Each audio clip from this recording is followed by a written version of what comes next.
Bien, amigos, tengan ustedes muy buenas tardes. Mi nombre es Pablo Darío Collantes López, estudiante de la Universidad Alas Peruanas, filial Cusco. El curso que vamos a tratar hoy día es el curso de Mecánica de Suelos aplicadas a cimentaciones y vías de transporte. El tema, las medidas contra deslizamientos y muros de contención. El docente encargado del curso es el ingeniero Denis Giovanni Calderón Paniagua. Vamos a empezar con la exposición. Bien, las medidas contra deslizamientos.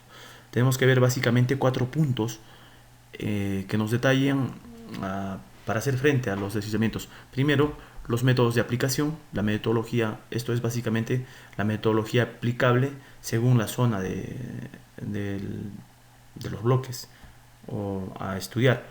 Los análisis y estudios de la zona es muy importante, puesto a que debemos saber en qué zona es la que vamos a trabajar, si es una zona tropical, si es una zona árida, si es una zona seca, rocosa, ¿no? Va a variar definitivamente. El criterio de selección de las medidas, la precaución en la selección de las medidas de protección, ¿no? Que son básicamente algunos puntos. Vamos a ir rápidamente con unos de ellos. Por ejemplo, que cuando existe una relación directa entre el agua y la lluvia y el movimiento de los bloques, deben ejecutarse inmediatamente los trabajos de drenaje de agua superficial para evitar la infiltración del agua de la lluvia dentro del suelo del bloque. También cuando la lluvia de la estación lluviosa o el agua del hielo están cercanamente relacionadas al movimiento o ocurrencia del desplazamiento, se recomienda tomar medidas que consisten principalmente en trabajos de drenaje profundo. Y así, en el área de actividades de deslizamiento, que consiste de suelos arcillosos como tufo meteorizado o lodolita, se recomienda principalmente medidas de evacuación del agua del suelo y poca profundidad o superficial. Sin embargo, en el caso de masas de suelos arcillosos, es recomendable evitar que el agua fluya en el área mediante trabajos de drenaje o impermeabilización. Clasificación de las medidas de protección y método efectivo de trabajo, trabajos de control. Tenemos que ejecutar drenajes de agua superficial, como les mencionaba, y para ello realizar trabajos de canalización, ya sea canal de colección o canal de drenaje. También tenemos la impermeabilización, drenaje de aguas subterráneas, ¿no? Podemos aplicar también conductos y conductos abiertos, conductos de colección, que se emplean, se aplica básicamente para colectar el agua del subsuelo. También podemos hacer los conductos abiertos, ¿no? Los conductos a gran escala, drenaje por sondaje lateral, pozos de recepción, etcétera, etcétera, etcétera, ¿no? Es muy importante realizar los trabajos de impermeabilización porque deben confirmarse por geología y clinómetros que no existe un área potencial de deslizamiento en el talud por encima del sitio propuesto. Luego el trabajo debe llevarse a cabo cuidadosamente de modo de no causar ningún deslizamiento debido al agua almacenada por resultado del trabajo de impermeabilización. Luego debe encontrarse un área en donde pueda colectarse fácilmente el agua del contorno del basamento. También tenemos el método de remoción de tierras. Generalmente el método de remoción de tierras es aplicable para, para deslizamientos pequeños o ya sea medianos, ¿no?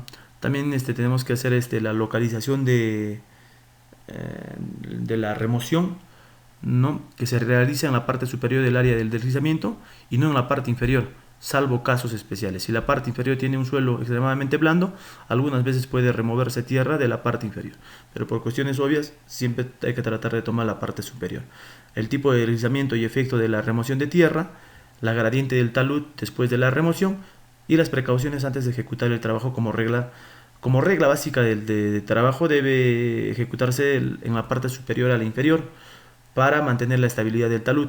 El trabajo debe ejecutarse en temporadas lluviosas. Tratamiento del talud después de la remoción, ¿no? Uno de ellos es la evacuación de las tierras. La evacuación de las tierras tienen que ser generalmente depositadas, no sirven como relleno, deben ser depositadas cuidadosamente, almacenadas, o en el mejor de los casos se podría usar como contrafuertes por su propio peso para la zona de deslizamiento, ¿no? Los contrafuertes, básicamente el proceso es de rellenar la tierra en la parte inferior del deslizamiento para estabilizar el talud mediante un peso. Sin embargo, la tierra en la parte inferior del deslizamiento está disturbada y es blanda, por lo tanto si la tierra se rellena cerca de la parte inferior, la cimentación puede colapsar o la presión de poros en la masa de deslizamiento puede aumentar debido a la perturbación del flujo de agua. Para esto se deberá realizar un trabajo de drenaje completamente antes de ejecutar el trabajo de relleno como contrafuerte. Los trabajos de prevención de deslizamientos son los pilotes, proteger las zonas de forestales, evitarla. Sabemos que es muy importante proteger las zonas forestales porque las raíces hacen de que de una u otra manera el suelo se estabilice, ¿no? Y se evite algún tipo de deslizamiento.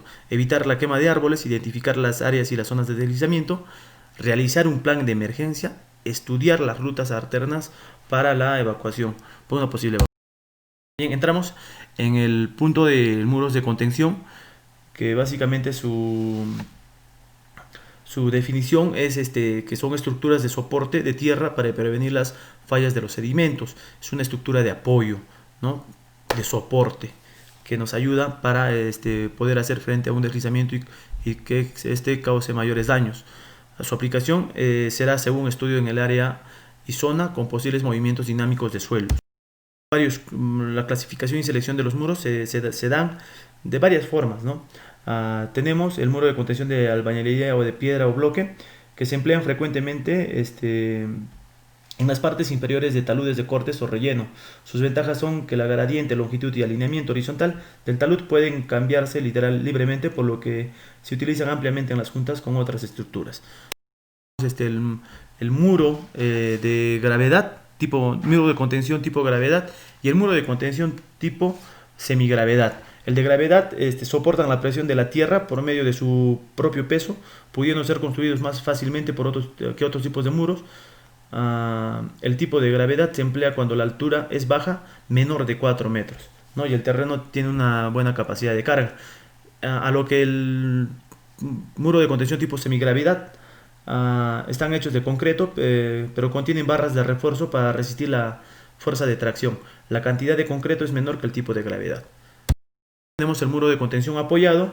Estos se utilizan para estabilizar el talud de corte, pero no son capaces de sostenerse por sí solos. Los cálculos son un poco difíciles y tediosos de llevarse a cabo, aunque se utiliza a menudo como medidas de protección de taludes en áreas montañosas. También tenemos el muro de contención tipo cantilever, que es este muro consiste en una pared vertical y una losa de fondo. La estabilidad de la pared vertical se mantiene utilizando el peso de la tierra colocada sobre la losa de fondo. La cantidad de concreto de este muro es menor a los anteriores mencionados, ¿no? Existen varios tipos disponibles, como el que estamos viendo en la imagen, que es una T invertida. También existe la de tipo L o la de tipo L invertida. Tipo contrafuerte, que es básicamente, esto lo hace, su peculiar o su detalle principal es que la rigidez de la pared vertical y la losa de fondo se mantiene por contrafuertes que se colocan ya sea en el lado de empuje pasivo o activo.